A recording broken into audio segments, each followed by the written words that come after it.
Good evening, ladies and gentlemen. It's Friday evening. It is 9 o'clock. It is also time to gather in the music room and live stream. But first, as always, a little music. Enjoy.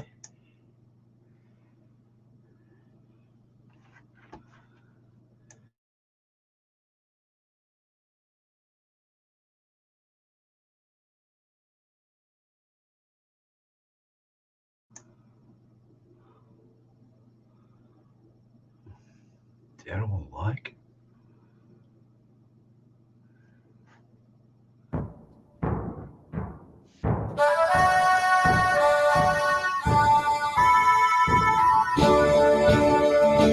We are all the heirs to Scotland, as a nation proudly stand. We will march beneath her banners to protect our ancient land. In the glens and cities, there on every street are the living heroes no army will defeat. Let a flag mean freedom and not a battle drum. To the world we bid a welcome in 1,000 different ways. We will toast to long lost friendships as we build our better days. In glens and cities, there on every street are the living heroes no army will defeat. Let our flag mean freedom and not a battle drum. We are all the heroes of Scotland. We're a nation hand in hand. We will march beneath her banners to protect our ancient land. In the glens and cities, there on every street are the living heroes no army will defeat. Let our flag mean freedom and not a battle drum.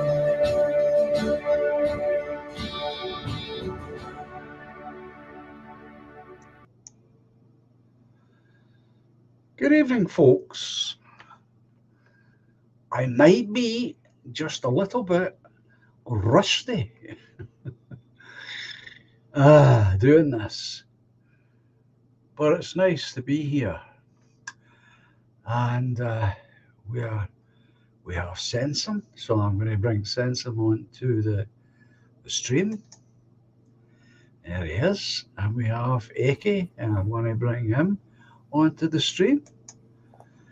So we're just waiting on our William. So I'd like to say good evening to each and every one of you. And I'm going to leave it for a few minutes. So my intention is to bring you all up to speed with what's happening with my health at this point. And then once I get that seen to, then we can move on to the movie review rather than trying to get through the movie review and people asking individual questions as we go along, which I think would be a bit more disruptive. William's going to be with us very shortly. Uh, that's good. So that's my intention. So while we're waiting for William to arrive, how are you doing there, Eke? What's happening with you? Not too much. Just hanging out. It's a normal Friday. That's it. Normal I wish I had Friday. a cool story. Sorry, man. Don't worry about it. simply, it's simply to prevent me repeating myself as people come in with the live stream and start asking questions about how I'm doing and all the rest of it. I think it's better if I just make one general announcement. And if there's any questions, then they can be answered at that point. And once we get that out of the way, then we can go on with the movie review. And I haven't actually forgotten, believe it or not, I haven't forgotten that at the end of the last movie review we did, we spoke very seriously about the possibility of getting a live stream to talk about the demonic presence in this world. But obviously, with me being unwell, I haven't been able to follow any of that through. I forgot about that. That's still a really good idea, though. Well, I hadn't forgotten about it, but obviously, being laid up the way I was, there was no way I could follow up or ask anyone else to follow up on my behalf. You still keen on that, Eke? Sensor. Yeah, well, like I say, I read that transcript. Well, the had that interview with heard the interview with what's his name? It escapes me. The watermelon guy. You know the what's it called? But anyway, it will come to me. But I didn't. I think did I not forward that link on to you, Eki? That interview with. I'll tell you his name now because that was the name of his book. Let me find it because that's going to annoy me.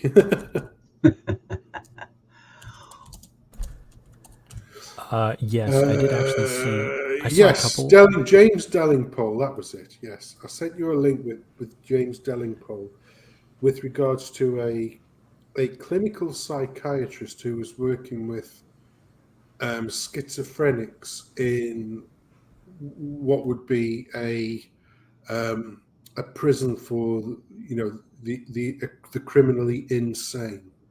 Yeah. So I'm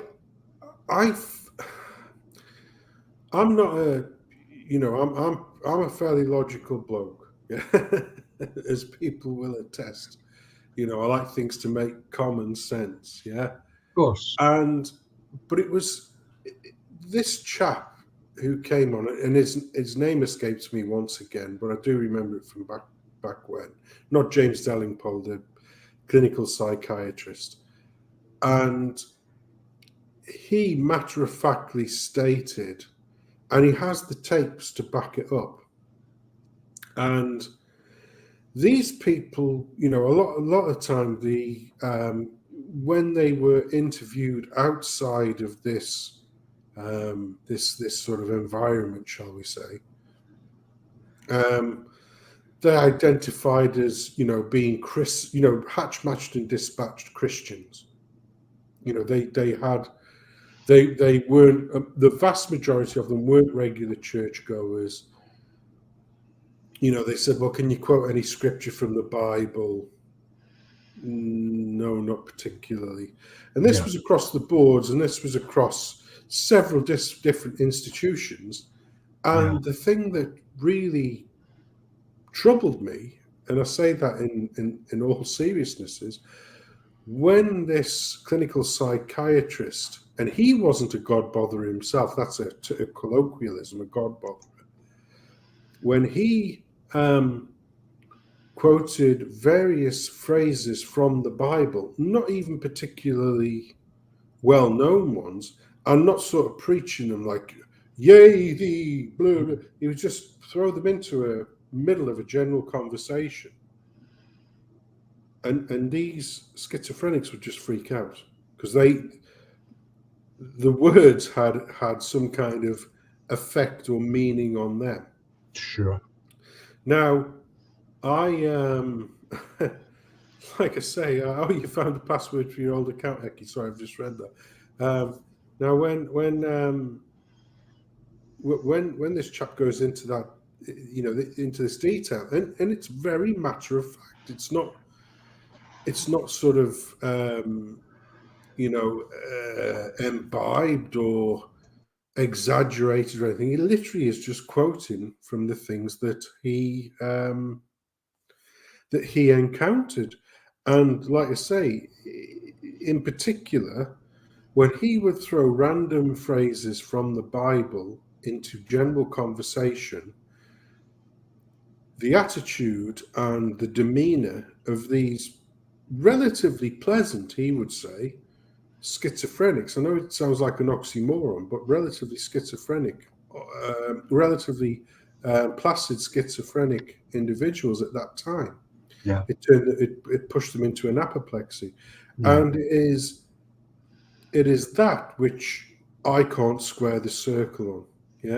Yeah. Because you've got a scientific guy, pretty much stick in the mud, sort of straight down the line. I just here to collect the evidence and to collect the statistics. And yet, like I say, he just recounts these tales, particularly, like I say, there's a lot of them. And I think Dalrymple mentioned he'd written a paper or it was a book of his. But it's just literally sort of, goes from the most placid of individuals who didn't know anything about or claimed to not know anything about the Bible, wasn't a practicing Christian, who went from being 100% placid to being virtually psychotic in the space of seconds when he just threw in a random sentence that was a sentence from the Bible, but like sort of like I say, not necessarily a familiar sentence to you and I, not like the Lord's Prayer, although he does say, if you started to recount the Lord's Prayer, it drove them absolutely wild. Yeah. But he would just throw in the odd little tidbit. Yeah. And these people's attitude would just literally flip like a switch. And that's the thing. And like I say, all of his interviews with these patients, because obviously he's a psychiatrist and he's trying to help these people to get better, they were all recorded.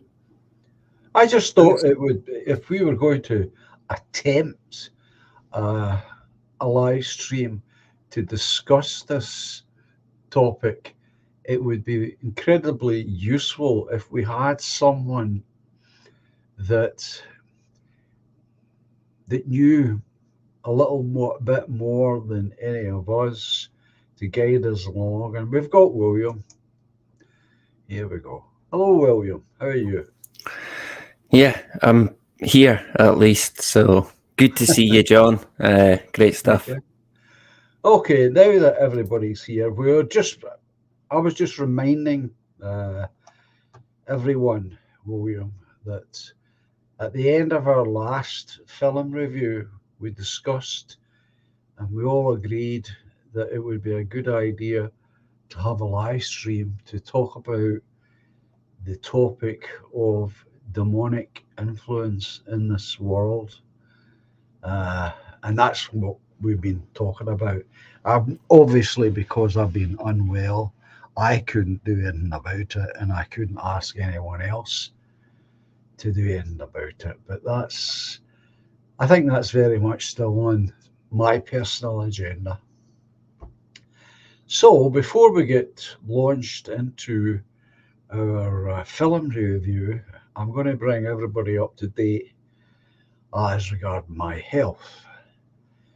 Now, I don't know if it's coming across the microphones, but you might hear me being out of breath.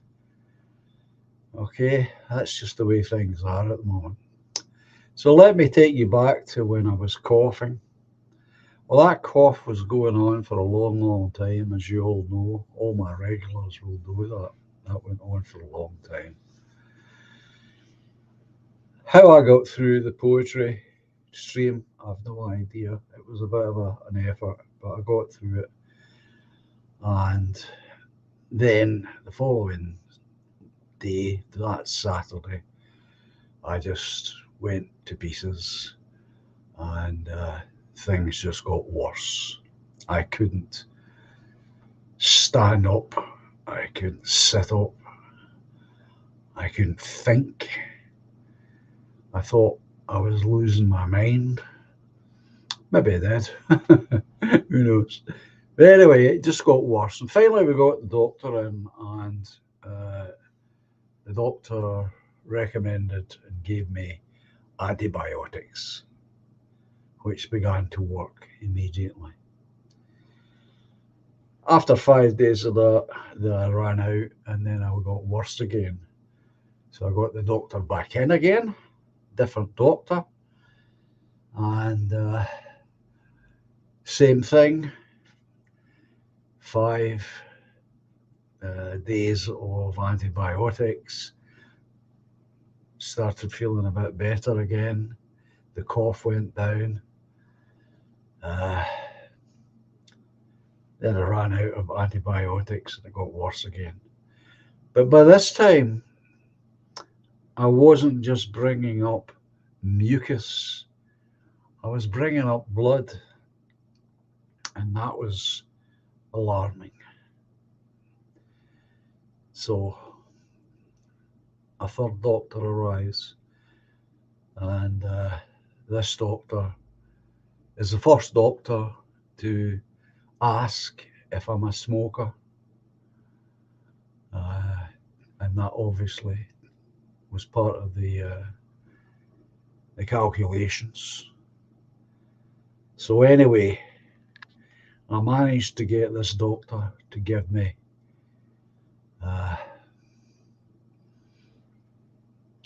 10 days supply of antibiotics, and slowly the cough began to recede. The mucus started to recede, but the blood didn't. It was still coming up. I was still bringing up this blood. It turns out that I had a very bad case of pneumonia,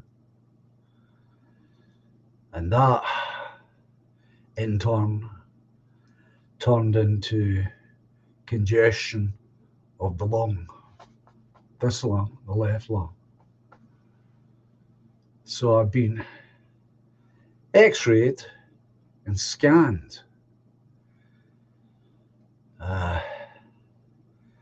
However, it looks as though it's lung congestion, and at the moment, although we don't have the scans, it looks as though there isn't any cancer involved. So that's where I am at the moment. I'm now without medication. As I say, I don't know if you can hear it, that I'm breathless. And that's the way I seem to be all the time. The cough is not entirely gone away, but obviously it's next to nothing compared to what it was. And I'm still bringing up a little mucus and a lot less blood. So that's where I am. As far as my plans for the stream are concerned, It's already been suggested, and it was already in my head, that I wouldn't make any plans for the channel. And what I would do is prepare for the next movie review and set it up. And between then and now, see how I was about doing the odd live stream on a Tuesday. And that's still where I am on that. Kind of open ended, not fixed in my mind, because it'll depend on how I am on a daily basis. So that's about it, folks. If there's any questions, now's the time to ask. But I think I've kind of covered it. Have I covered it, guys? Do you think? For me, 100%, John. Yeah, I don't think you could have made it any clearer. And like I say, you know, what you don't realise, and I'm certain the other two guys will echo this, is the amount of people who genuinely care about your well-being, mate. I mean, I've had countless questions from all different quarters, not necessarily all the regulars who hit in the chat, but even infrequent guys asking, have you been pestering John about this? Have you been asking? And I said, no, because his lad came on and specifically said, we appreciate all of the concern and all of the good wishes, but the best thing at the moment is for you just to have a little bit of rest. And I said, and William will tell you now, I haven't been in contact with Eki, so I can't say for Eki, but William will tell you now. I said to William probably a couple of weeks ago, said, look, my opinion is John's taking a break until the next movie night, and we'll see then. And I think that that's the wise thing to do, because, like I say, you'd been poorly and you came on and you did the gunfighter, because that was your pick, John, and it was a great pick. And then you've just said yourself the day after you felt rotten again.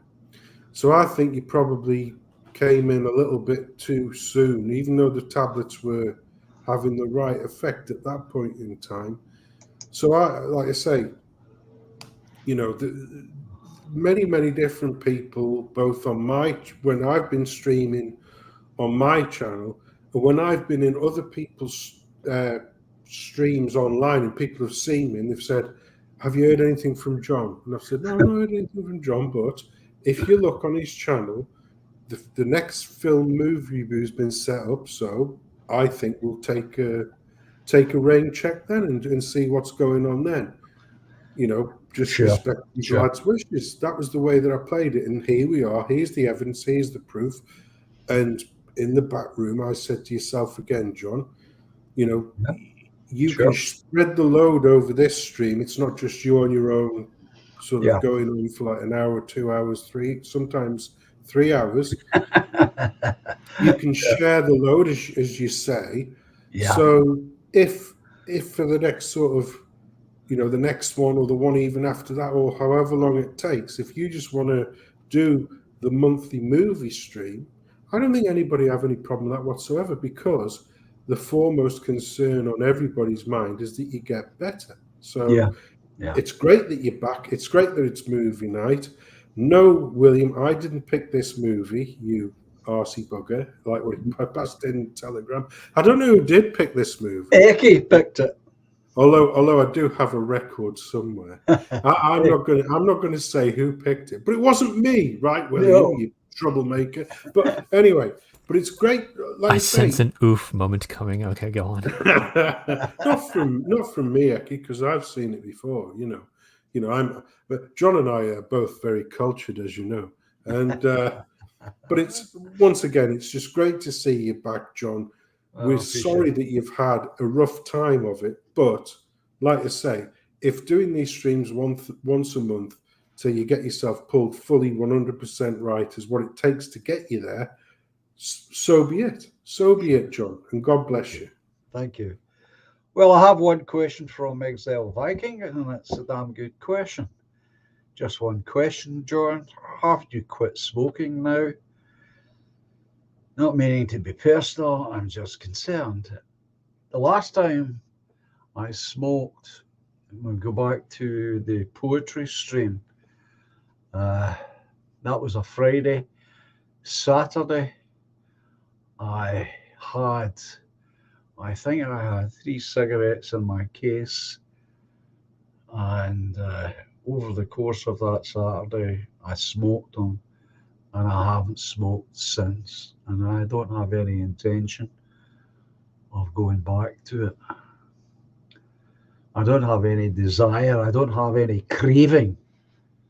And anyone, and I know there's quite a few of you who are ex-smokers, but I don't have any craving yet for a cigarette. And that usually comes, especially if you've been ill, as you get better, that craving gradually creeps back in again. Well, I don't have it, and I haven't had it, and I'm not looking to start. I got a rather pleasant surprise, shock actually, to be honest, when I went to the bank and saw my bank balance without having bought any cigarettes. So that's it. That's the answer, Viking and everyone else. I haven't had a cigarette since that Saturday, and I don't intend to have any. And I'm not looking to have them. So that's it. Okie dokie. Any other questions? That doesn't mean to say I condemn anybody else who's smoking, because I don't.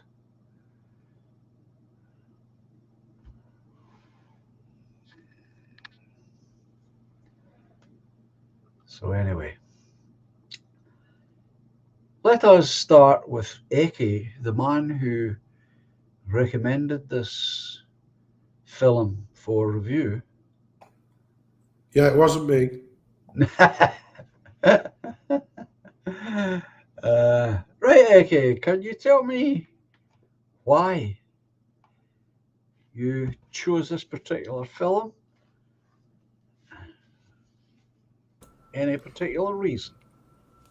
Yeah, basically it was it's a Weimar Germany era movie that was among the first of the German what is it, the Impressionists or something?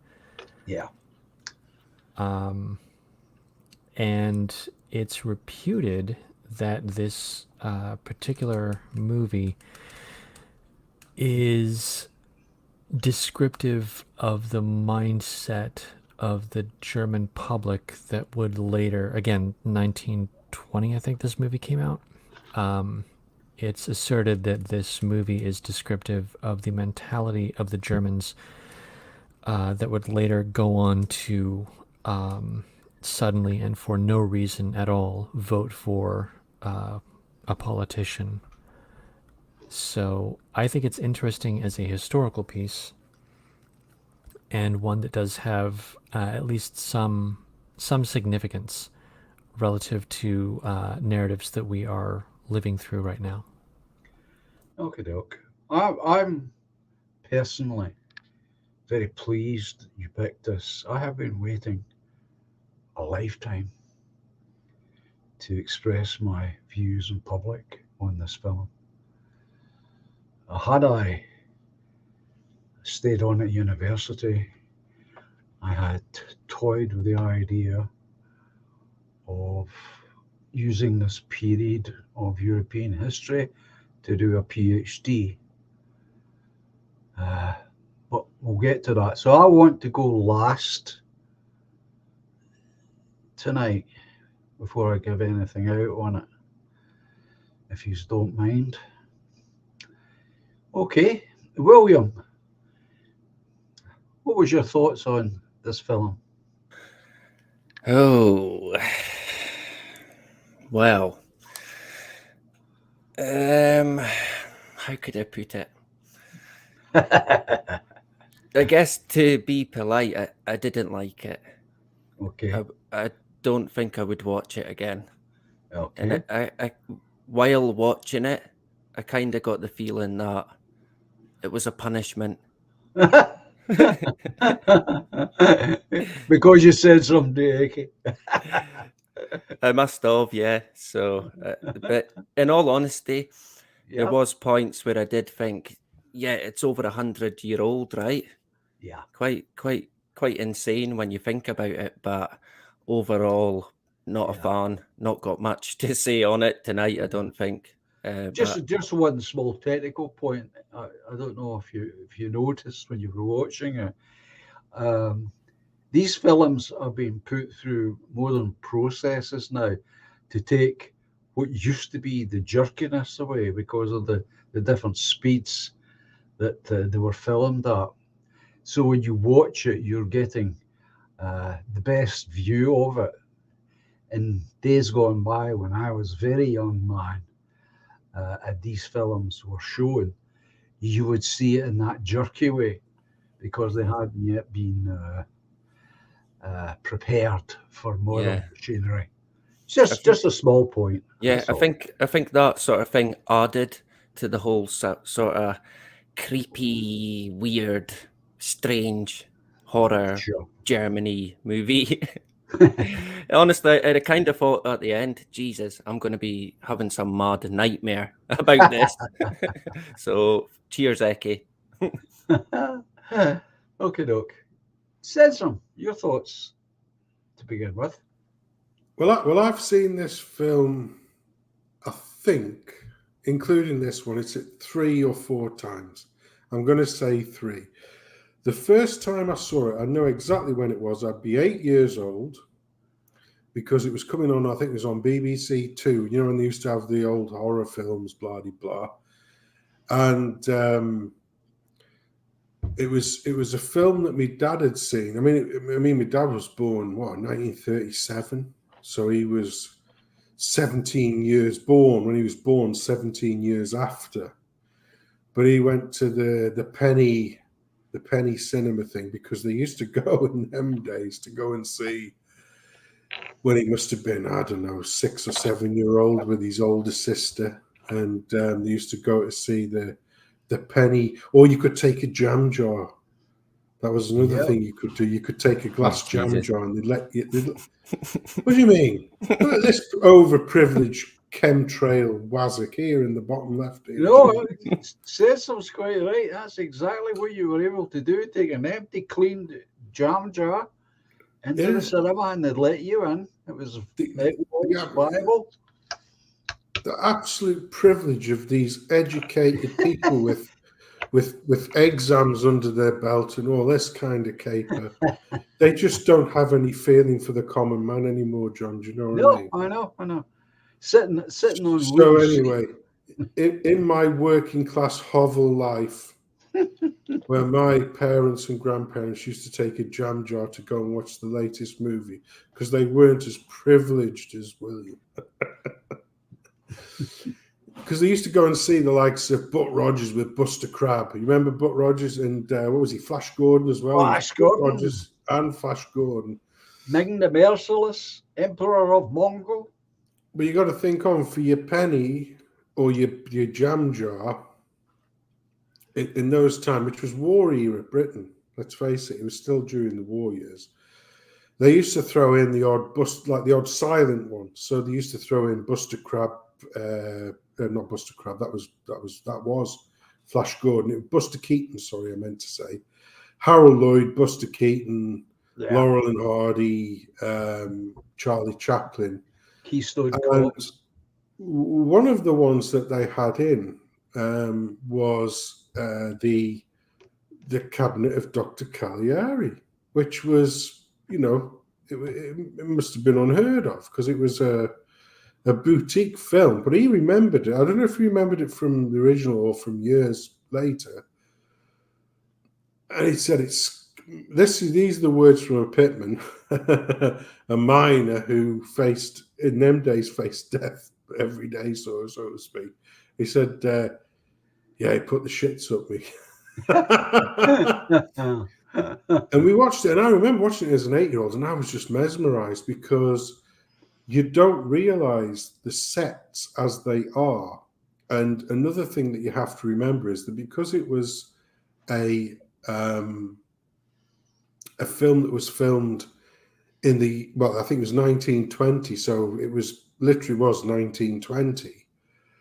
A lot of film productions of that era were extensions of plays. So when you see those particularly creaky and cranky backing sets, like the backgrounds, etc., they were just extensions of what would have been theatrical plays, because that was the way that they used to film things.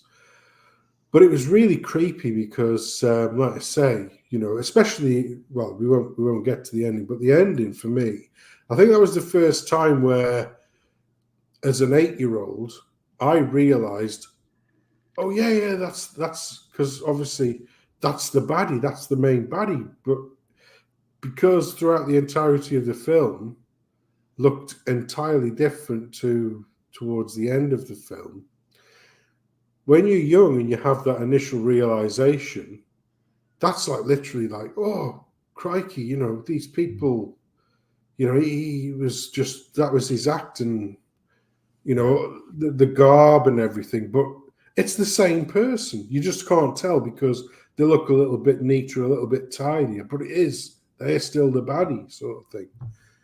And years later, I think it was more of a, I think it was on Channel 4 when Channel 4 was crap. I mean, it literally is still crap now, but it was probably in the mid 80s. I think I saw it again, and I thought, because when I was a kid, I thought, yeah, that scared me rigid. I'll watch that again. And I watched it again, and the problem with that one was, because Channel 4 was arty-farty, crappy idiocy, they literally showed it how it would have been. So there was no sort of musical interlude. They did have the occasional subtitle, but it wasn't as extensive as the subtitles that were on, say, for instance, YouTube as it was now. Yeah. And as a kid, when I watched it, like I say, 8-year-old, and I probably wasn't reading as quickly or as fastly, just the visuals of the film itself was enough to convince me as an 8-year-old of the entire storyline. Yeah. Yeah. When I was a little bit older, probably between 16 and 18, I went back and looked at it again, and it still didn't have that same capture. But I think that was mainly because Wait, so you were 18 when it came out? Yeah. Yeah, I was 18. Yeah, because I was born in What is my 1899, and I have been living among you for the last 100 years. So never forget that. Yeah. Anyway. There's a few of us like that, William. Yep. Speak But for yourself, John. It says on my birth certificate, 1846, actually. And I'll never forget that in those days when my birth certificate was issued, it was done with wet ink. And that means that no error could be crossed out or changed. No. So it says 1846. Never forget that, William. And always remember, I will be there in the shadows. Yes. Did your mum and dad have to sign it in blood? Yes. Just the thumbprint. Yeah. And see, using a jar to get into the cinema. I think they still do that where Centum stays. Did they not? You know something, right? You know, these are these. You know, I get slights all the time off with him. He tells everybody that I am the backbone of YouTube, that I'm never off YouTube, and yet he puts 3 streams on in a week, and I'm like once a week if I'm desperate, but I'm once a week. But anyway, to finish my story, sir. The last time, well, like I say, this I can't remember if I've seen it in between or if it was just one of those arty-farty things that came on one of the Sky channels sometime, somewhere, whatever. But I watched it again now, and it's difficult because, like I say, Williams looking at it through the lens of a 17-year-old, which William's 17. We all know William's 17, yeah. So he's looking at it through the eyes of a 17-year-old. Whereas you have to remember that I was influenced by this when I was an 8-year-old. So I was nearly 7 times more age than you, William, at that time, because I'm a mathematician as well. And I watched it this time around, and the difference is, if you come to it raw when you're a fully grown adult, like a grown-up adult, you would probably think, yeah, I'm not going to get that hour and 15 minutes back, or whatever it was. However, if you come at it from the angle of knowing the sort of the way that films were produced and shot and created in those days, you've got to take a lot of respect from that, because, like I say, films in those days were basically extension of the theatre. And if you were thinking about that as being a theatre production, it would have been pretty revolutionary. So I once again, I understand where you would be coming from latterly, but I also have that appreciation for the amount of effort that went into that production at the era when it was actually produced. Okay, doc. Right. I take it you want to hear my piece on it now. Well, I think it's wrongly named. There's no such a thing as German Impressionism. It should be more properly named as Jewish Impressionism, because that's what it is. It's a Jewish effort made by Jewish people. It's an extension of the painting that was being produced in the 1920s, also called, wrongly, German Impressionism.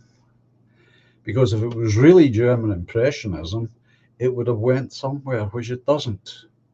It doesn't even go to America, when the people who produced this stuff, when they moved to the USA and Hollywood, it doesn't move there. It just disappears. It doesn't continue in Germany. It disappears. There is no progression of the visuals or the interpretation of the visuals. It is nothing more than a reflection of the Jewish mindset and the mania that was going on. I think if anything, it's a reflection of the collapse of the Berlin social structure, as degeneracy became worse and worse and worse as the 20s rolled on. Never forget that the backdrop to that is that in Germany, or should I say in Europe, during the 1920s, Berlin was the place that anything could be had sexually, anything could be bought, including all manner of drugs, all manner of sexual perversions were available quite openly and freely. And for me, this film is simply a small reflection of the Jewish mentality at that time in Berlin. Because as hard as other people have tried, they have failed to link this film to any other film, to create the idea that there was something called German Impressionism in movie making at that time. I don't regard it as anything other than that, an expression of Jewish paranoia, and I don't rank it as anything as a film. I think it's an utter disgrace as a film. If I had my way, I would have it named that way, as nothing of a film. So that's my thoughts on it. And I'm glad that Eki chose this to give me the opportunity to say that, because I've been waiting a long time to say that publicly. I could support it in an essay by going through the development of the painting, because that's where it comes from, that metropolis. People have also tried to link it with Nosferatu, which is ridiculous, of course, because they're trying to create a genre that doesn't exist. And that's what this is. It's a genre that doesn't exist and has no right to exist, as far as I'm concerned. So there you go, folks.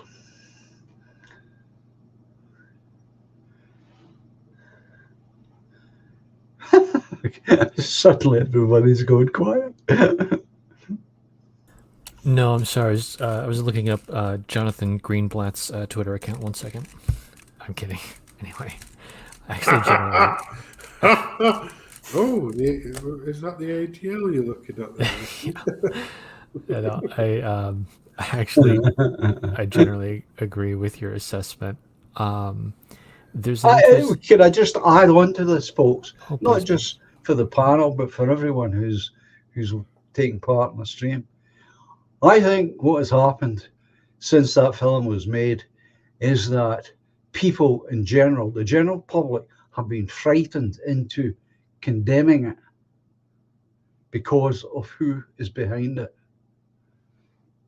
After all, these are the same people who produced art that was ugly, unwanted, and tried to challenge the French Impressionists and led to Cubism and eventually people like Picasso, which again is, in my view, not a proper art at all, where he ends up. So sorry about that, Eki.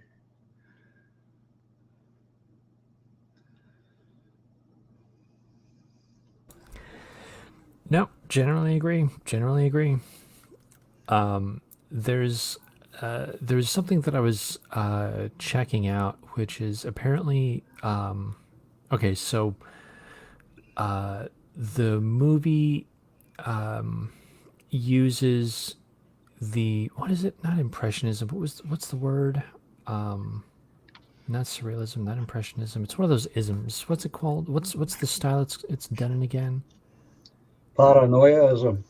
Fair enough. All right. So the schizoid tendencies of the artists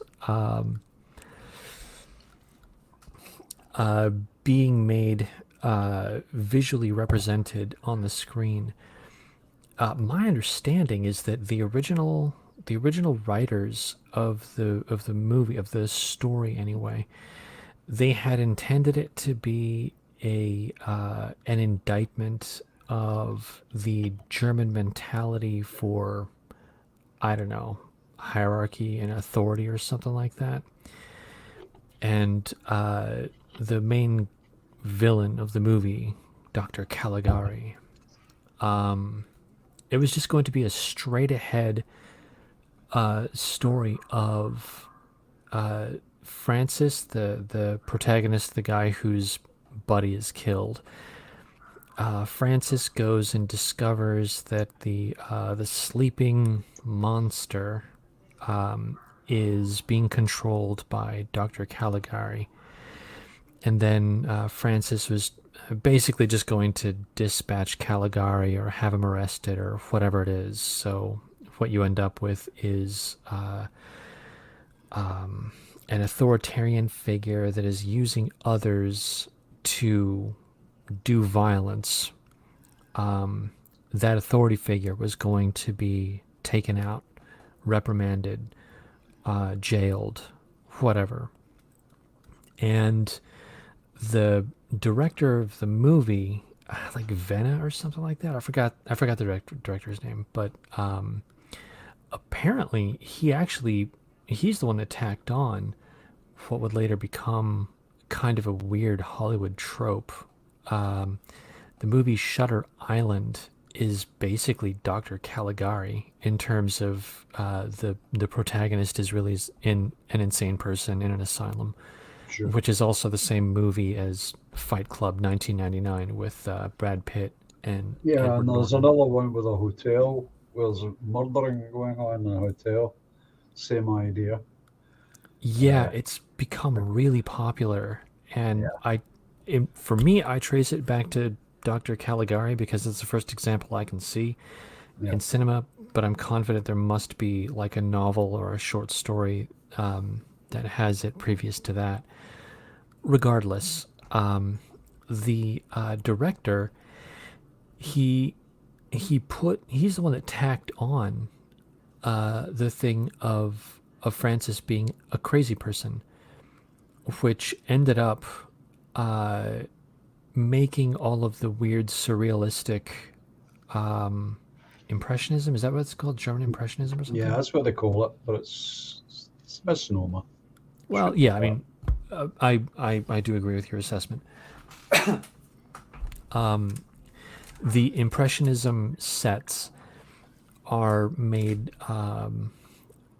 They're validated, legitimate. They're justified by declaring the protagonist a crazy person, because now suddenly it makes sense. Oh, he's actually a nut bar, and so all of those weird, bizarro sets, they make sense because they're coming from the standpoint of a crazy person. Sure. And the director, when he said that the protagonist is actually just a crazy person, and that the director of the asylum, Dr. Caligari, is actually completely justified in holding Francis because he's a nut bar. This incensed the two writers of the movie, and of course, what are their names? Mayer, and the other one was I can't remember. It was one of those wits names, but I forget which one it was. I'm gonna bring up the Wikipedia. 1 second. Well, you see, I would attack it, the film, again for its general shoddiness. I would put this to everyone, not just the panel here, but the people in the chat. If I went out and made that film using the shoddy materials and ending up with the shoddy visuals in terms of props and what have you, I would get criticised, and I would deserve to be criticised heavily for it. I mean, even the cabinet, it's just a shoddy bit of box. It doesn't even fit together properly. I mean, there's nothing thoughtful about any of it in terms of desire to produce something that has any sense of beauty, even in the making of the props.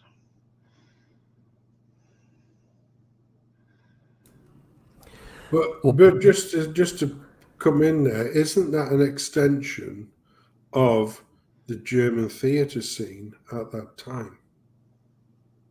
Or the Jewish theatre scene at that time. Well, you may say that. I couldn't possibly comment. I just want to go ahead. I will say that. I'm just going to chime in. It's actually I this will is. insist on that. I'm really enjoying that John has decided that since his minor illness, he's like, you know what, actually, gloves off. Absolutely. Absolutely correct. Oh, Yeah. anyway. Yeah. Holds no back. Not holding anything back. No. It's shoddy from beginning to end.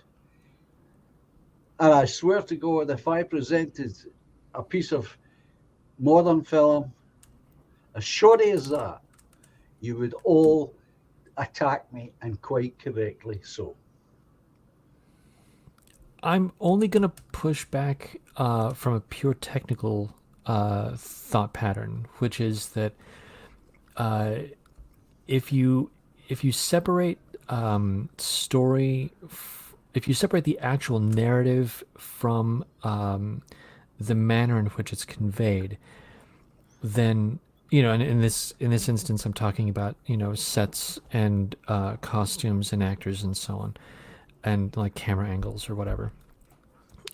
If you separate those two, I do think that it's possible to tell a good story with either subpar equipment or by intentionally using certain motifs as a stylistic choice.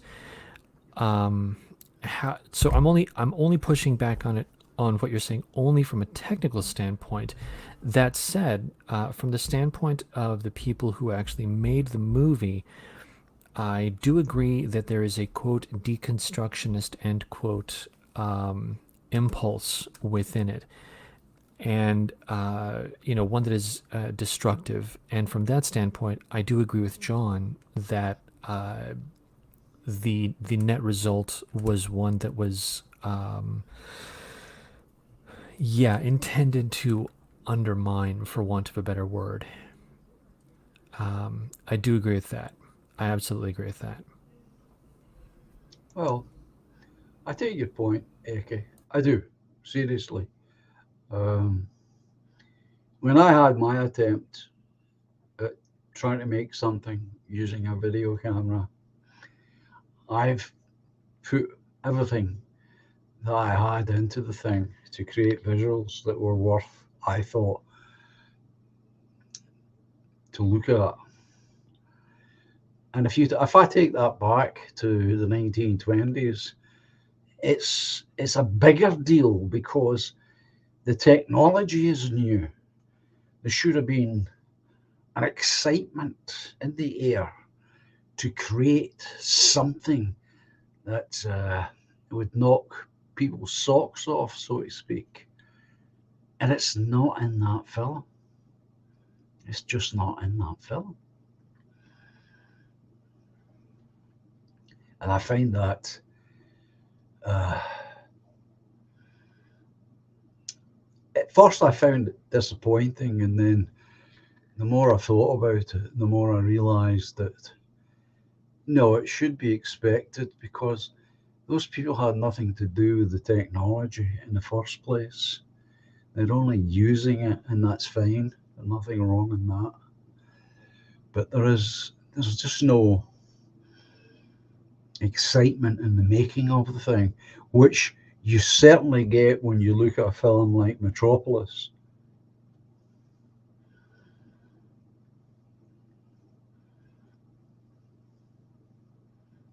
William, you're being very quiet. Everyone's going very quiet.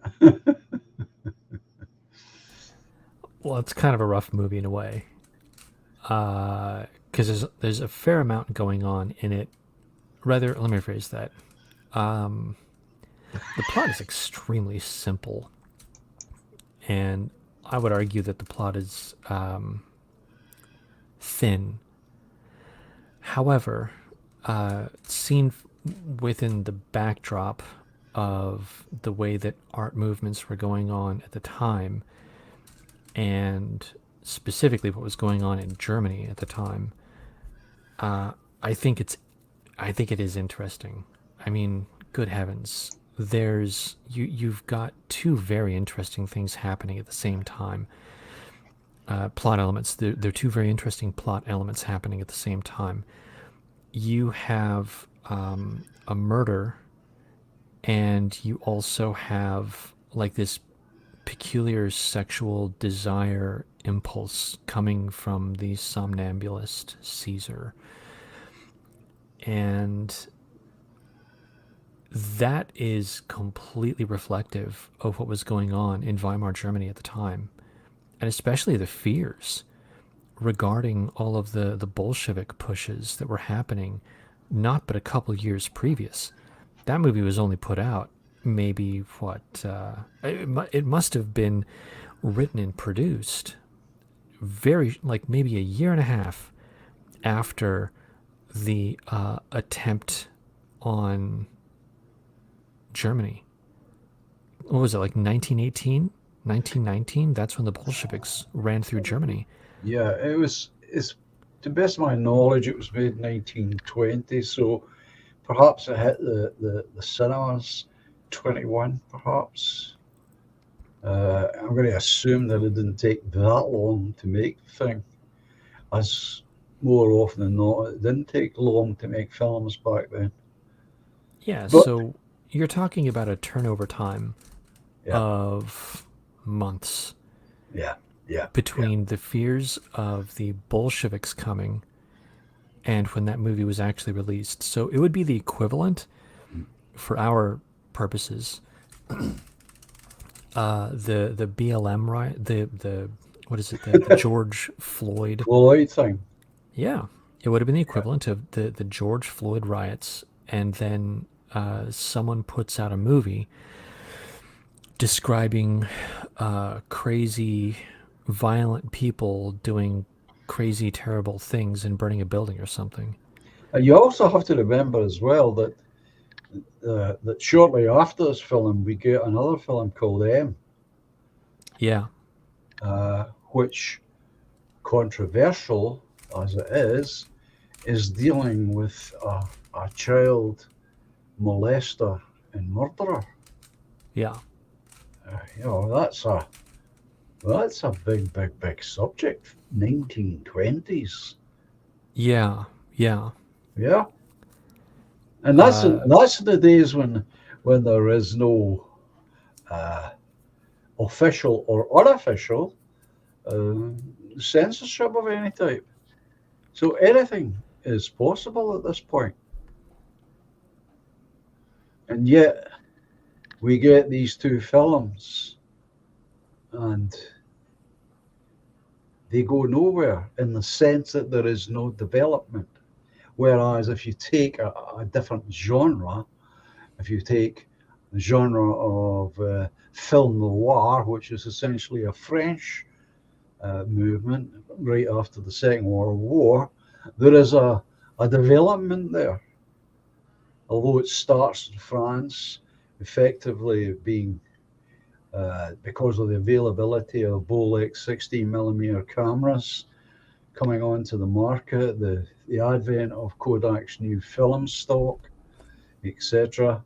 Film noir begins to show up and then is transported to Hollywood and it continues to develop itself. So it becomes a proper genre.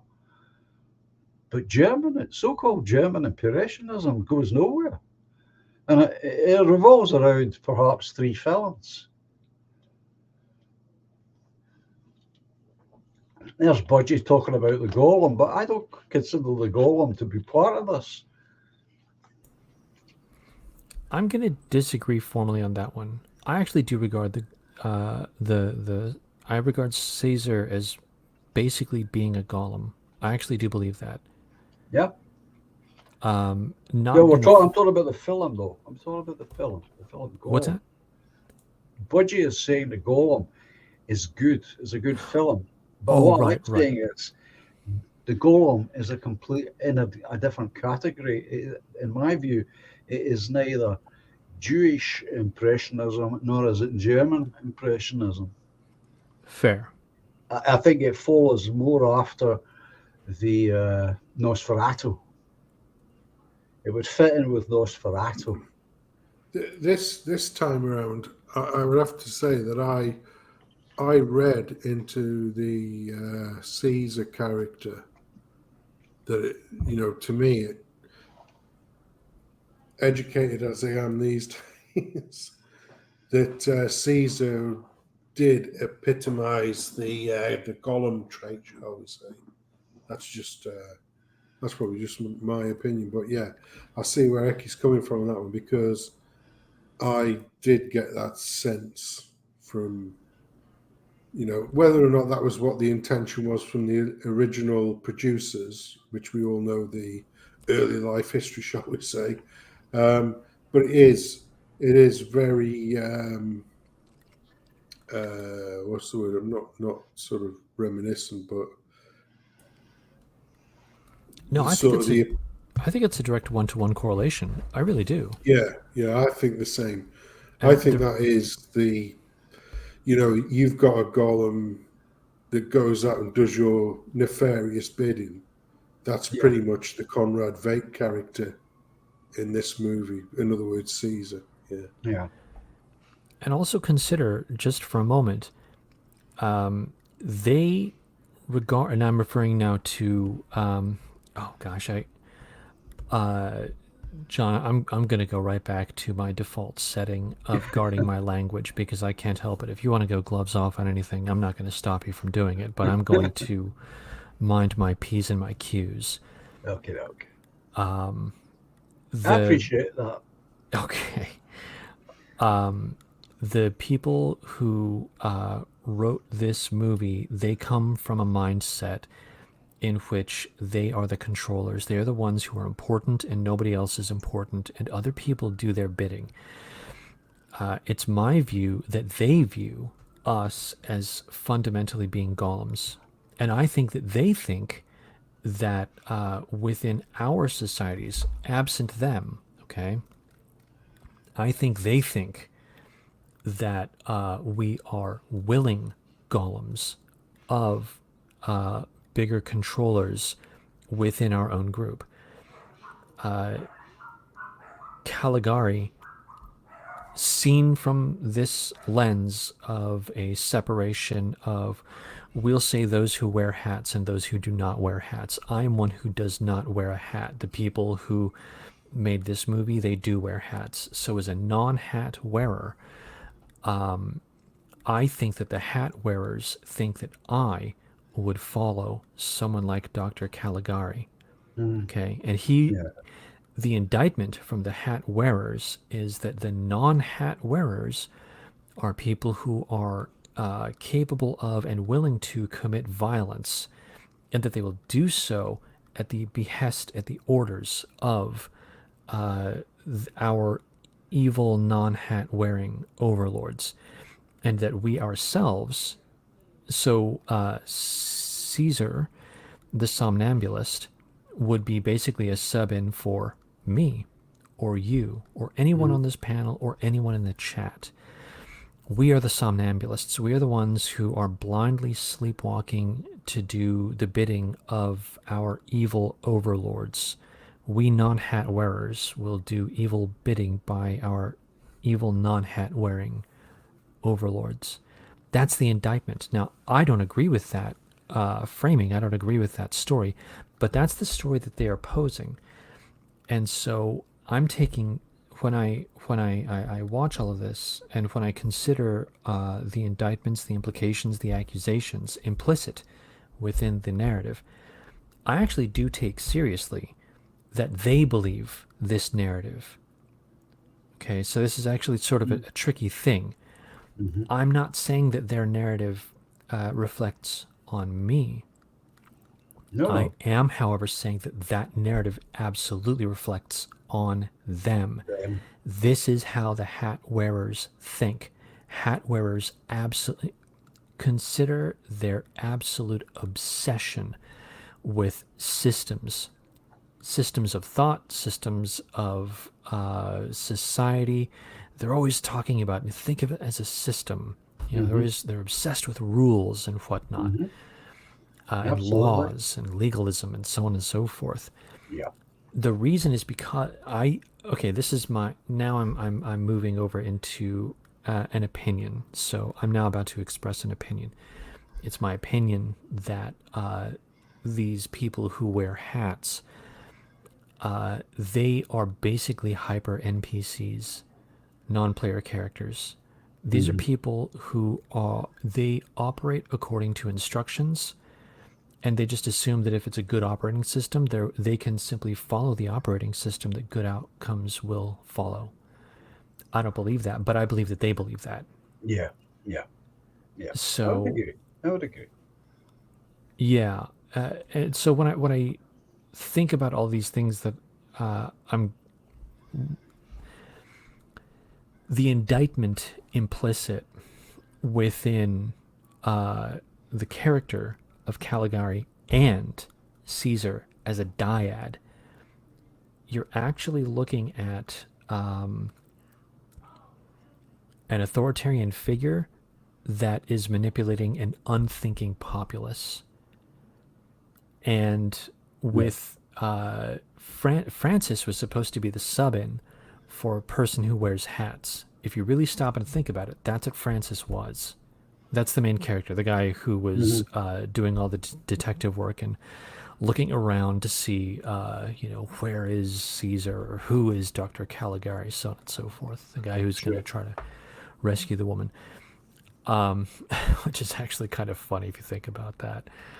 Uh, anyway, Francis was supposed to be a sub-in for people who wear hats, and one of the funny things, if you stop and think about it, is that the original conception was that Francis was dealing in reality, and the reality was bad, and it was Francis that was going to rectify reality.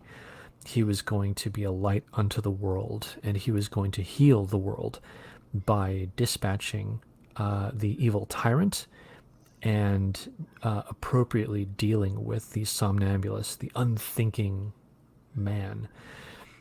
However, with the director deciding to declare Francis as a madman on a purely abstract level, that was the director saying that hat wearers are frickin' nut bars and we're actually okay.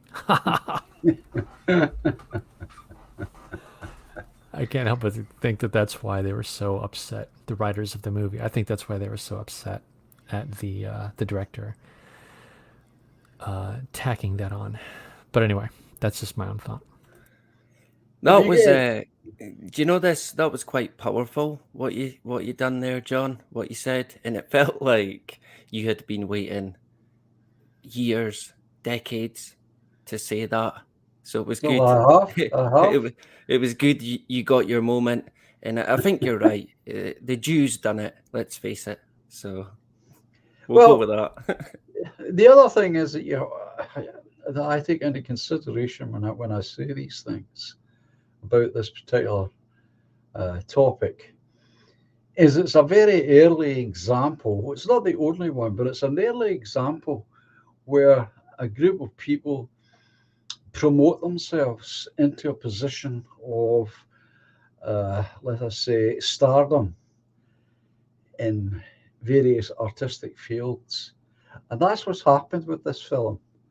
It has been deliberately promoted by their own group constantly over and over again, referencing it to other films that shouldn't be referenced, etc., etc., and promoting it into a position where you're ordinary, and there's no such thing as an ordinary film critic, whether amateur or professional, is afraid to say anything against it. And that happens a lot in the art world, as any painter in modern times will tell you, that the art world is controlled by a small group of people, and I don't think it was any different back then. And that's what I see here is an early example of, we're going to take a movie and we're going to promote it and we're going to say it's great, and woe betide anyone who goes against us. I mean, there's a modern example I can throw in here as well, the pawnbroker, which was used to break the censorship codes. And it was the same. It was promoted, celebrated by the same in group, to such an extent that Rod Steiger got an Oscar for his performance in it. Wait, wasn't Pawnbroker that one that like it had to do with like sexuality in some weird way? Yeah, it was all to do with, it was an excuse to bring in nudity, frontal nudity, Yeah. onto the screen, because it was meant to be his memories of inverted commas death camps. Yeah, they're always trying to push boundaries. I see that all the time. Right. What's That's a the modern example. what's the name of that movie? Sensum's asking in the chat. It's called the Pawnbroker, Cool. and that's what it was used for. It was used to break the code in Hollywood Didn't that that one kept nudity and everything else, profanity, off the screen. there wasn't that one also like it featured a Holocaust survivor as well? Oh, he is one. Yeah. But he's got this pawn shop now in Brooklyn or someplace. It's shot in these terrible locations in New York. It's shot deliberately in black and white to make it even more stark. And you have these ugly, naked men and women in the background, as an excuse for full frontal nudity. That's the weirdest thing. I see that a lot. There's been a ever since I was a kid, I was amazed that there's this. I cannot even explain it, but there seems to be an impulse for actors and directors to say, you know what would really make this movie take off is if we just had a naked person just in the middle of the screen for some reason. I don't know Yeah, what it is, but that's like huge for some reason in the movie industry right now. Even now. Um, it's to because once you push, let's consider full frontal nudity, male or female, no matter. Haven't quite got there with full male yet. But the whole idea is, if you take a female, excuse me,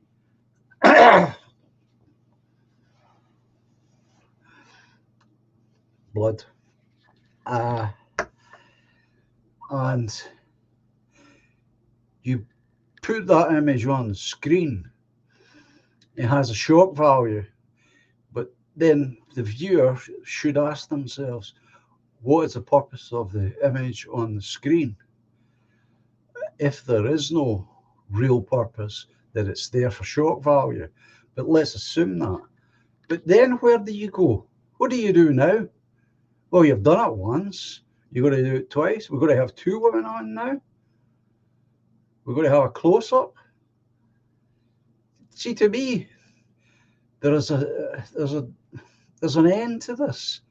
It can only have a shock value up to a certain point. But where do you go after you've reached that point? There's nowhere else to go. Well, that's where you begin to get the inclusion of children. That's where you begin to get the inclusion of men pretending to be women and women pretending to men. This is where this all leads, as it did back in the 1920s in Germany. This is nothing new. This is where we're back to. I bet it's in schools now. It's Yeah, beyond that's what extreme makes it worse. today. Yeah, of course, William. But I'm talking about. We're talking here about. Excuse me again.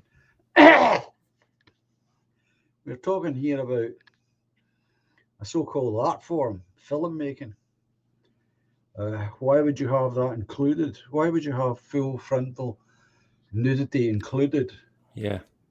Does that equate? Is there any direct correlation between that and what you and I and most people regard as romance, love, affection? Is there any correlation between these things? Not necessarily.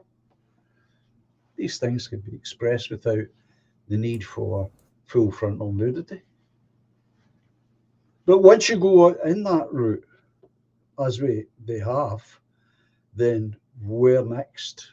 Because that's where next, and it will happen unless big changes happen.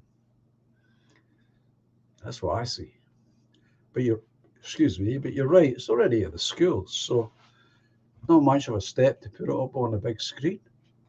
People are being prepped for it all the time. Yeah. I was reading. I guess I did technically read it. I read one of the books that is being pushed in schools right now, and it was a book about swingers, and the way that and of course, they're marketing it to little kids, and the way that they described swingers was people who are on swings. Yeah, and then the book goes on to say that yes, my parents are swingers, and then everyone comes over. They all have a party, and they all have balloons, and they put their keys in a bowl, and they have a sleepover, and they make a lot of noise at night, and that's why I want to be a swinger when I grow up. This is what the book says, and you're like, dude, this is being pushed on little kids, man. Yeah. And it's nuts. It's like the impulse to push boundaries, the impulse to be ever more outrageous and crazy and edgy or whatever, like there is no end to it. There's genuinely no end to it. No, there never will be, because there is no end to evilness. Evil has no end. There is no pit. Well, there is a pit, but there is no bottom to that pit. And what you're talking about, Eki, was happening when I first got married when I was 20. That would be 1965, 64. The idea, it was a novelty because people then, young men and women getting married, the novelty was for the very first time in Scotland, you were getting the possibility of buying your own little tenement flat. So you're living away from your parents, which was a very, very new thing in Scotland at that point. And guess what was going on? Well, you went over on a Saturday night, you had a meal, nothing fancy. And then it was, let's get the cards out and play strip poker. There's nothing new here. It's just, it constantly has to shift because that's the nature of the beast that we're dealing with. There is no bottom to the pit of evil. There is no end to it.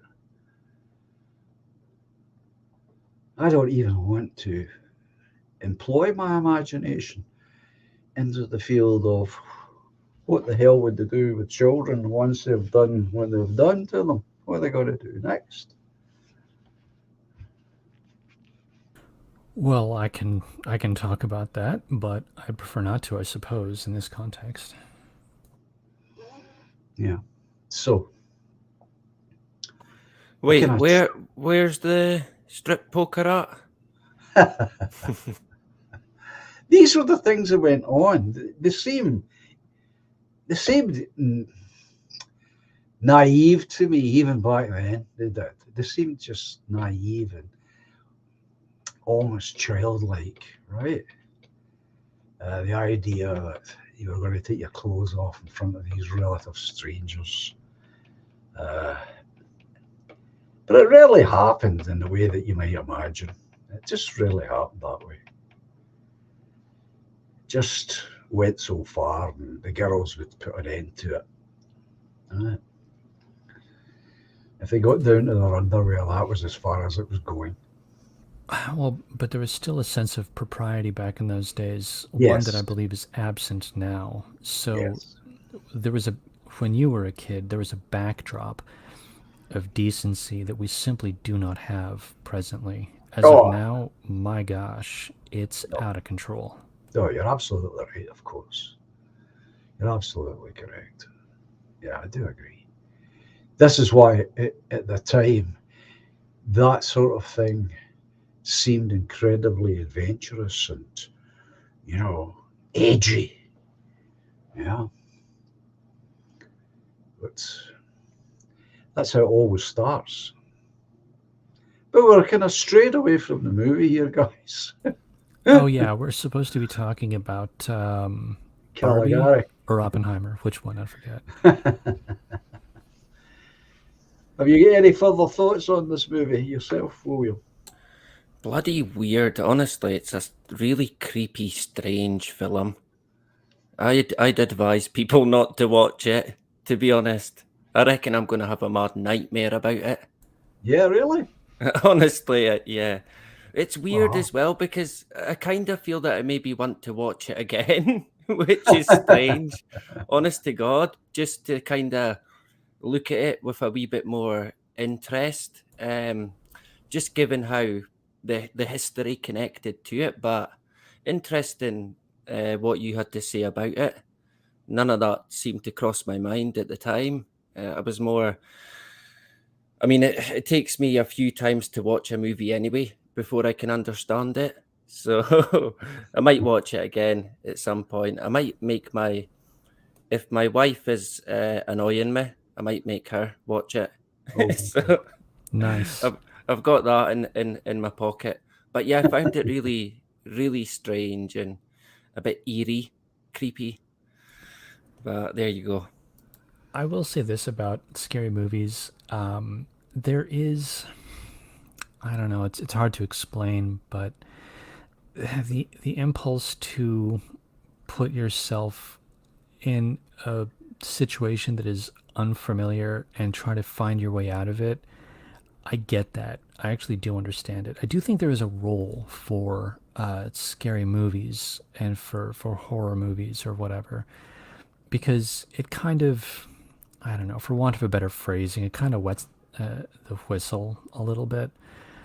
When you want to go and, you don't have the ability to just go out into the woods and have an adventure, that's going to take like a week and a half or whatever. So I guess you just put on a movie and watch somebody else do it for you or something. And if you view if one views narratives and stories as being truly important functions of culture, then I think that even a scary movie, so long as it has a good ending, a good outcome, so long as the narrative is one that is a net positive, I still think it's overall acceptable overall. Maybe it's something for adults and not so much for kids, but like I kind of get it. And strangely enough, even movies that I completely disagree with, there are instances where, tone and pacing and execution make it so that it's kind of easy to watch, and you're like, well, I'm okay with like getting lost in it, knowing that it's complete fiction. But it's sort of a tricky thing. I do think it's kind of a tricky thing because repetition has a tendency to ossify concepts and ideas in your head. So you gotta kind of be careful with it in a way, I think. Like, what is it? two of my favorite movies are Alien 1979 and Aliens 1986. Both are wildly different movies, tonally and story. I think that Aliens 86 is arguably the better movie from a civilizational standpoint than Aliens. The 86 movie, the one that James Cameron did, Yeah. is a better narrative to tell people. It's a better story to tell people than the 1979 movie, because the 1979 movie is pure nihilism. Okay, that's when you're going into the darkest recesses of hell and you're coming out somehow. That's what the Alien 79 movie is. On the other hand, Aliens 86 is in some sense the polar opposite, Sure. in as much as thematically, Ripley is over, and I still don't like that her character isn't delineated very well, but she overcomes fear, and she moves toward courage. You know, this is echoed in the character of Hudson in the movie. And I think that facing your fears is a really good thing. And indeed, she goes so far as to not only face her fears, but to rescue another person despite her fears. She overcomes her fears in order to help another person. This is a selfless act, one Sure. that genuinely requires courage. So, in my opinion, in terms of narrative, I think that Aliens 86 is objectively a better movie to tell younger people than Alien 79, which is just, the universe is scary, nobody cares, and you're going to die. It's kind of a bummer. you know, Coming back to Dr. Caligari, the cabinet of Dr. Caligari, I think that the only way that I can watch that movie is with a low-level background understanding of what was going on at the time in Germany and what the writers were intending uh, to say about Germans and the German people. Yeah. Well, I So, could add to this yeah, because I have another silent film in my collection, which is very, very rare, and it's called Vampire. Now, it is a German film in the sense that I mean it, and it consists of vampires and excellent for the time effects in camera, etc. It tells a story. It is presenting itself as a horror story and as a German horror story. So when I compare that, and I have to ask everyone to take my word for it that I do have such a film. If I compare that as a representation of German cinema, I mean, this was made before Caligari, by the way. And then I look at Caligari, then I look at Metropolis, then it's worlds apart. It's just worlds apart. And one cannot be, in my view, considered to be German cinema at all. Whereas the film that I'm talking about, the one that I have, this very rare film called Vampire, is a representation of German cinema of the night. Well, it might even be, could even be 1918. Can't remember off the top of my head exactly when it was made, but it was made before Caligari and in a cinema before Caligari. That to me represents the beginning of German cinema. Then we get these films that represent a particular group of people inside Germany. And then later on in the 20s, we get back to some sense of German cinema, which is very different. But as I say, you have to take my word that this film exists. I didn't know anything about it. It was my pal, who's another uh, movie buff, who did a lot of research because he knows I like vampire stories and horror movies, and he found this film, and that's why I have it in my collection. But it predates Caligari by a few years. So my case rests, my lord. Uh, that it's not German Impressionism, it's Jewish Impressionism. There is no such a thing uh, in German cinema. There is a gap in German cinema. That's a different matter. So, you get any last words, Sensum, on this film? No, all I'll say is that it is of its time, and I think I know the film that you're talking about, John. It was Vampire with a Y rather than an I. The way I Just, spell it myself? yeah. So Yeah. Vampyr, I think was that film that you're Yeah. talking about. Yeah. Once again, that's probably a film that I have seen a long time ago, but It's very rare, of course. I don't recollect a lot about it. It probably would have been once again on the Arty Farty series that Probably. Channel 4 showed alongside Caligari. No, I just think that once again, obviously, producers, executives, etc. aside, who early life of all of those, we know who they are. It is an extension of theatre, in my opinion, an extension of theatre production at the time as well. I don't think it was meant to be, like a film production in the purest of sense. I think it was meant to, I genuinely think that the producer, they wanted to have this as a production that they could tour Germany with. And, the powers that be, whoever they were at whatever time, would say, yeah, you can't do that because nobody understand it, nobody want to watch it. So they did it as a film, but they used the same production techniques as though it were a stage production.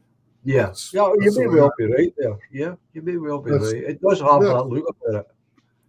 Yeah, like I say, because all of the architecture, etc., is very reminiscent of a sort of staged, sort of the backgrounds that you would get in a stage, etc. So that's, that's the way I would see this. The way, the reason why this film was produced the way that it was is because I think the producers wanted to make it a proper play production, and for whatever reason, whether that be financial or pushback from society perhaps at the time, they ended up making it as a film. But I think they still harken back to those sort of theatre production styles, hence why it has its very distinct characteristic. Yeah, no, I think you're absolutely right. I think it's people who are thinking theatre and shooting film. They're not really thinking film, they're thinking theatre. I think you can see that as well in the acting. Yes. You're quite right, Rowan. It's very theatrical. But there again, things were back then when film started. It was all very theatrical. But yes, I would agree. I think the people who were making it and involved in it are thinking theatre and not film. It's too early yet, really, to be thinking film for most people. So October's got a contender for the film I'm talking about, which is 1913. It's a 45-minute job. It could easily be that October. I would need to have a look. Such a long time since I looked at it. But I know it's very, very rare. I don't know where my pal got it. So you get any last thoughts, William, apart from it's a scary movie? Nah, not really. I think overall, I respected the film, given the age of it, but I wasn't too impressed, to be fair. But I need explosions and cops getting killed and stuff like that. So, Big guns and yeah, pretty much. Yeah, I've been conditioned, right? So that's the way it is. But hey, I watched it anyway. So yeah, of course you could. That's all we could ask. that's something at least. But Yeah. yeah, I'm unsure. I think Sensum said it that I have to pick next. Uh, So maybe he's got his wee table. Yeah, you've got one choice left on the list, and that's fantasy, mate. So you can have a think about a fantasy film that you may have enjoyed, irrespective of what it may be. And that is because let me just double check this. I'll just double check to make sure I'm 100% accurate, because we all like to be accurate on this Barry Norman-esque film review. We don't want to be...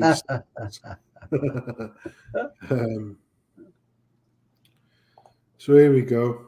Yeah, so you picked Trading Places back in December of 2022. Jesus, yeah. Then I picked A Man for All Seasons in January. John then picked House of Games in February. Eki picked Stalker, the Russian sort of sci-fi, we put it under film, in March. I then picked K2, the Killer Summit documentary, in April. And then in May, you also picked The Wanderers. And then in June, John picked The Gunfighter. And obviously, here we are, The Cabinet of Dr. Caligari by Eki in July. So that leaves fantasy for you, William, for next month. You don't have to pick now, so have a little think, and then we'll come back in a month's time or so. I'll need to think about it. Yes. But I thought I thought it was me, so I had 3 crackers picked, but I'm not letting you know what they were. yeah, yeah, we know what sort of fantasy movies you'll be watching, so we might leave them out. well, This is scurrilous, John. I always get a bad rap off William. It's terrible. So it is. I'm the only person on this panel who's actually picked an animation film. Do you know that?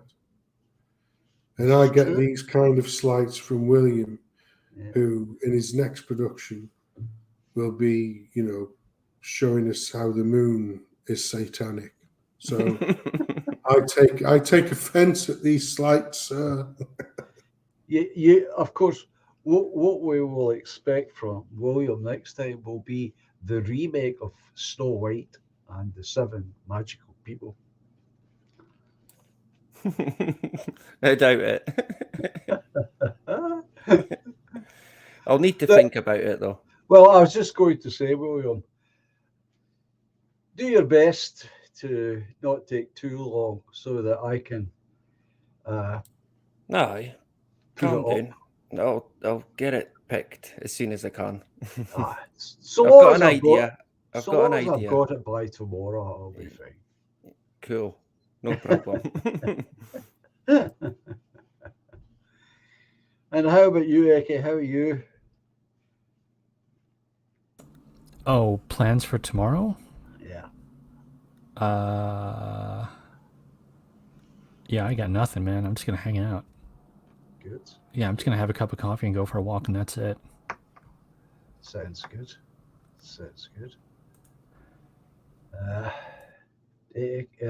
Said some of you got any plans for tomorrow apart from doing your live stream? Yeah, so tomorrow night I'm doing a live stream with Bonnie Lad over on his channel tomorrow night, along with our good friend Toffee. So it'll be myself, Bonnie Lad, and Toffee over on Bonnie Lad's channel, putting the world to rights. But in the daytime tomorrow, well, first early in the morning, I'm actually going to be cooking a nice curry. I do a lovely curry. It's an all-in-one pot curry, and then I'm going to go over to my auntie and uncles and drop some off for them. So that's what I'll be doing in the earlier part of the day. Very good. Sent some Mohammed. Yes. Salam alaikum.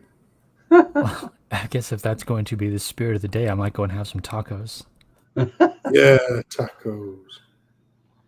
Okay. Has anyone got any ideas? Or if you haven't got any ideas, could I ask everyone to sort of fish around and see if we can come up with someone who might be willing to come on and talk about demonic influence in this world, who knows something about the subject.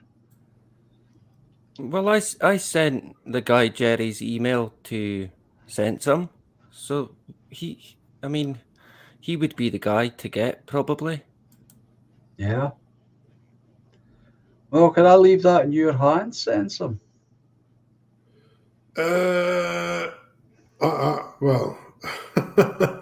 don't know how to approach it. Listen here, matey boy. You get all the marquee pundits on your shows and that. I think that's something in your wheelhouse. I don't. I mean, I'm not on social media or any gubbins like that. So, Yeah. but yeah, if that's the guy who was the actual clinical psychiatrist, then if we could procure his time at some point, that would be unbelievable. Brilliant. Yeah. That would be brilliant. Well, I'll send him an email this weekend. I think I reckon he'll agree. I'll use Mark Windows. I'll use Mark's name, so he knows Mark. So he'll be like, "Yeah, that's okay." I think he'll agree to it, and he would be. It's quite mind blowing what he gets into. Well, if we're going to tackle the subject, I think it would be useful if we have someone who knows something about it from either a professional standpoint or an experiential standpoint, or both. I just think it would make for a better live stream and more informative for everyone involved. That's just my thinking on it, rather than say the four of us sitting speculating. That's my thoughts, really. But it's open-ended, William. There's no rush to get the guy on. You know, we'll fit in. Just stick to my usual days: Tuesday, Thursday, and Friday. Okay.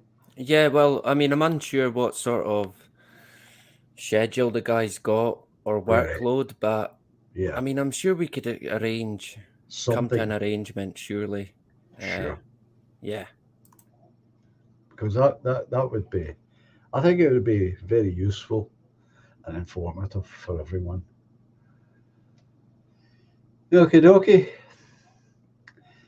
So I'm going to wind up the live stream, folks, before I run out of steam here, and say what I'm going to do, ladies and gents, is I'm going to set up a live stream for Tuesday. I'm providing I'm feeling okay, I'll do a live stream. How long that'll be, I don't know. Okie doke. But I'll set one up over the weekend. Right, so William, would you like to say farewell and where can everyone find you? Do you know this? It's been a pleasure, and it's been great to see you, John. And well done on giving up the cigarettes. That must have been I mean, I guess when you do it, and that's it. The time only comes when you're ready, and a lot of people, through my experience at your age, they think, well, what's the point? I may as well continue. So you've done the right thing, and it's a brave thing to do. So I've got a lot of respect, Thank and you. it's certainly the right move. And we all wish you the very best in it. Do you know this? The movie, the movie might have been not my cup of tea, but it's more than that. Coming on and talking to you and Sensum and Eki and speaking, engaging with the chat. I always get a good laugh here. It's a great community, and we get on really well. So Sure. I'm glad to be back again and to see you all again. And I wish you all the best, and hopefully we can speak again soon. Well, thanks for all of that, William. You know you're part of the crowd here, and the film reviews are great fun, and I really appreciate Eki giving me the opportunity on this one. Eki, have you got last words for before we say goodnight? Yeah, just the usual. I hope everyone remembers to floss. That seems pretty important. Um, Also, I'm looking forward to William's pick. So I know that William's criteria basically is it's got to be a talkie, it's got to have color in it, and it's got to have some kind of violence. So I'm really looking forward to whatever it is that he picks out. Not even joking. So anyway, yeah, cheers to everybody. John, God be with you. I'm really glad that you're doing well right now. So keep it up, Thank you. Thank you very much. and send some big tip of the hat. All right, guys. Cheers. Okay, doke. Sensum, you want to do your final good evening formally? Tell us where you're going to be, not just tomorrow night. Well, like I say, tomorrow night I'm going to be on Bonnie Lad's stream, which is just as and when Bonnie Lad can do them, because obviously it's dependent on his work schedule. When Bonnie Lad isn't streaming on a Saturday, myself and Toffee and DJ, when he's available, cover the 8 o'clock slot on a Saturday. I have been speaking with a lady called Alex Pierce, who's part of the Last Jacobites team, and I'll be doing a stream hopefully with her, if not a week on Monday, then a fortnight on Monday. And that'll be quite an interesting one. It'll probably be a Sense and Sensibility stream where we'll be talking about the power base of, well, the pyramid, if you like, of power, because she gave a presentation a few weeks ago or a couple of weeks ago on her on the Last Jacobites Telegram channel, which was really interesting, and it's something I would like to explore. So as far as plans go, that'll be it for me until we regroup, hopefully in a month's time. John, if you do one on Tuesday, then hopefully I'll catch you then. But if not, then in a month's time with William's pick for fantasy. So there you go. Okay, doke, my friend. Thank you. Uh, so there you go, folks. The movie review. Once again. I hope you all enjoyed it. I know that I have enjoyed it. And I'm surprised that I got through it with no lack of energy. So that's a good sign. As I said, I shall set a stream up for Tuesday, 9 o'clock. Not saying how long I'll last on Tuesday, but let's hope it'll be the usual time. So until then, I want to thank everyone for their prayers, their good wishes, their kind thoughts and messages. I really do appreciate all of it. It's been something of a support to know that people hold you in some regard. So until Tuesday night, enjoy the rest of your weekend, folks, and let me bring in the outro music. You see, I'm a bit rusty. I usually have that all queued up. So there it is, queued up. And I'll say what I usually say, and that is, what does I usually say? Oh, yeah. Adios, au revoir, cheerio. And until Tuesday night, 9 o'clock, take care of yourself, enjoy the rest of the weekend, and I'll speak to you all soon. Bye for now.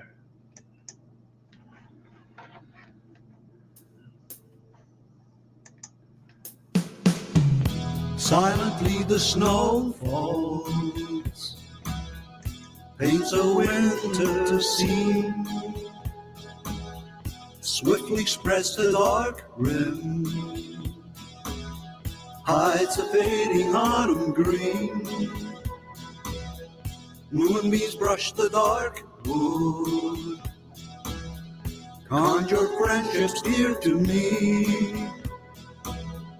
Lightly now the breeze flows, disturbing more than just the leaves. But life's much more than we can know. We are one small glow in the eternal flow. Patiently the love grows, lifts the weary heart. Gently now she holds me, melts two worlds once apart. Moonbeams brush the dark wood, usher dreams of you and me.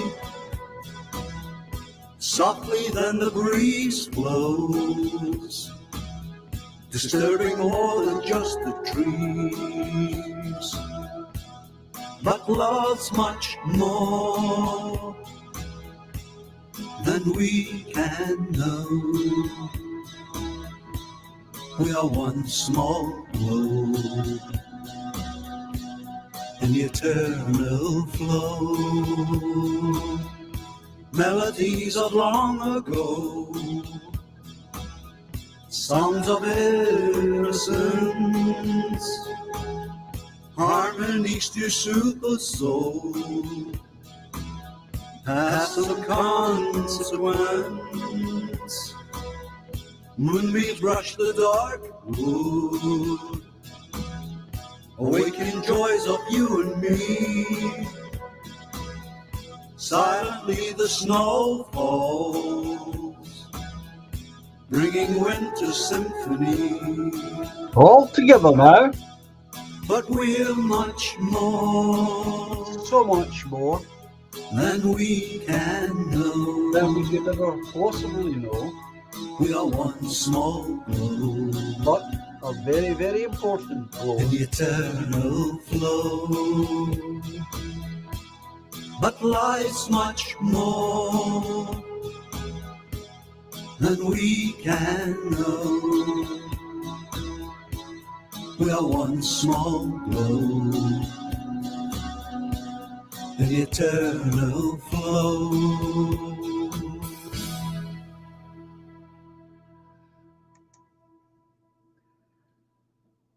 Okay, folks, you take care of yourself, and I will speak to you all really soon.